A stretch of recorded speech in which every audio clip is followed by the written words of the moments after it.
देखिए थोड़ा सा एक बार वो सब ताली बजे, जब भी बाटे चाह के एक बार वो सब थपड़ी बजा दी, एक बार वो सब जोरदार ताली बजा दी कि त्योहारन में होली नीमन आ कन्या खाती डोली नीमन आ सारा धन दौलत से बढ़ के शिल्पी जी के बोली नीमन।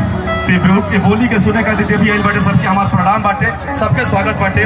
मंच सीधे शिल्पी राज जी के हवाले, एक बार जोरदार ताली सीधे शिल्पी राज रघुआ सबके बीच। हेलो, सबसे पहले भैया बोलिए कि शिल्पी जी के बोले खातिर जो मौका दिले बानी आप सब बोले खातिर, एक एक लोग मिलके एक एक लोग सपोर्ट के बा, वो सबके ताकत और वो सबके प्यार है जे इतना बड़ मंच पे शिल्पी राज के खड़ा कर बनी। एकरा खातिर मंच पर से गोड़ छू के गोड़ लगता भैया, एक बार आप लोग हाथ उठा के आशीर्वाद दे दिए जितना भी लोग आई गए। बहुत लोग पीछे बा, कितना लोग मंच के करीब बा, अगल बगल बा, सबके मंच के माध्यम से नतमस्तक प्रणाम बा। और काफी अच्छा लगा था, घर के लोग भी इस शो के देखे आई बटे।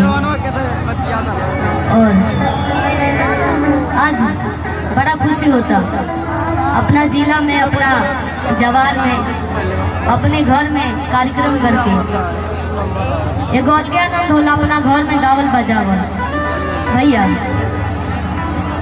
और जितना मीडिया वाले भैया लोग आए हैं सब लोग अपना जिले के बाद और अब की अगल बगल से थोड़ा सा साइड रहे भैया, तनी आगे भी जगह रहा।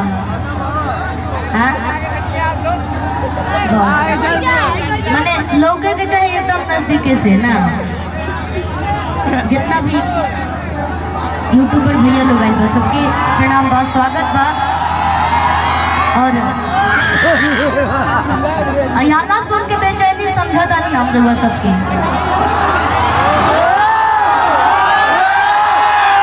मेला के जिलेबी है ना, लड़का लोग के ज्यादा मीठे पसंद होला, जिलेबी के असर हो। और ऊपर से अपना जिला में कार्यक्रम होता, अपना घर के कार्यक्रम होता, तमाम प्रशासन के स्वागत बा, प्रणाम बा।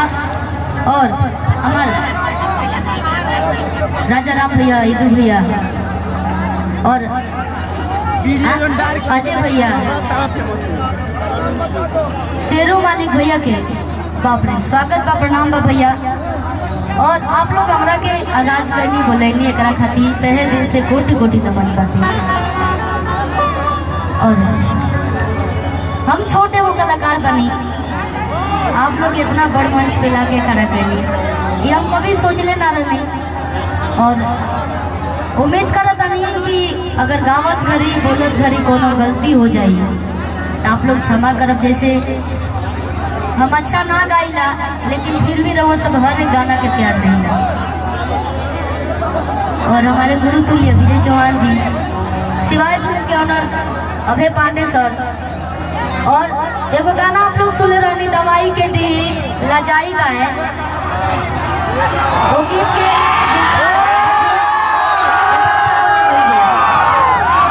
भागीरथ पाठक जगरा हम प्यार से खोलू भैया कहला वहाँ के भेजा आयल बनी। और लगातार हमने के 4-5 दिन से हमने के शो चलत रहे, दिल्ली से शुरू हुई नेपाल तक, नेपाल से फिर छपरा, छपरा से फिर अपनी जिला में कहा जगह जिले से शुरू होला भैया, एजा से खत्म करके फिर हम दिल्ली जाए। और बहुत अच्छा अच्छा गाना रिकॉर्डिंग भइल बड़ी सब फिर आप सबके बीच में भेजल जाई। और कोनो भी आज बड़ा सौभाग्य के बात बा कि मंच के शुरुआत हमरे से करे के मिलल। और कोनो भी मंच हमने के करें जाते हो माता रानी के भजन जरूर गवाला। और ओकरा पहले एगो छोटा सा जयकारा लगी भैया, आप लोग सपोर्ट कर दीजिएगा मिलके। बहुत सच्चे दरबार की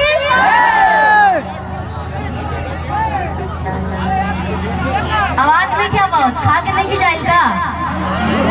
प्रेम फूली दुर्गा मैया की क्या बात है। थोड़ा सा लेवल उठा दी साउंड वाला भैया की ना बनी। वाह जवाब नहीं के।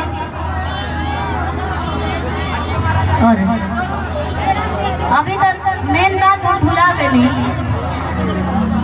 ये मुस्कान जी हैं, मुस्कान जी एक कुर्सी में खड़ा हो जाए भैया जल्दी। मुस्कान के ये कुशीनगर में खाली हाला नहीं थे, पूरा यूपी बिहार झारखंड चारों तरफ इनका हाला बा, यहाँ तक कि दुबई में भी हाला बा इनका। और हालचाल पूछिएगा। हाँ हम तो पूछते बानी, एक बार आप ही पूछ लीजिए का हाल बा।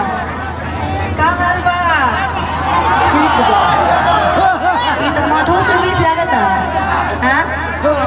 याद करिएगा और काफी अच्छा। चलिए मंच की शुरुआत करिएगा भैया।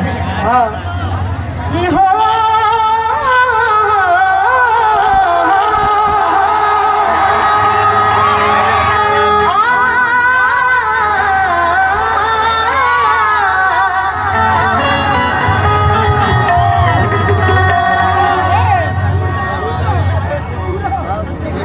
या